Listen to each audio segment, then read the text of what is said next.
بس عندي سماحة الشيخ سؤال. تفضل. يعني هذا اللي جاي يصير هسه بالعراق اللي يسمونه جهاد النكاح. جهاد يعني النكاح هذا موجود بالإسلام؟ طيب خليك خالد مع الشيخ. تفضل يا شيخ.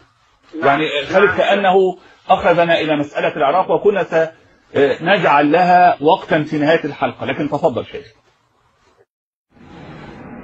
أنت يا خالد قطعا أنك مسلم،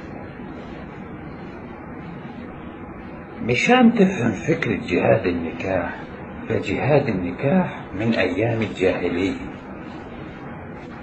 وهلا بعطيك مثال. سيدنا أبو سفيان رضي الله عنه وأرضاه كان مجهول النسب، ويروى أن له 5 آباء. ويقول رضي الله عنه وأرضاه: سألت أمي يوما قلت لها: يا أمه ابن من أنا؟ فتبسمت وقالت: فيك اجتمعت 5 قبائل.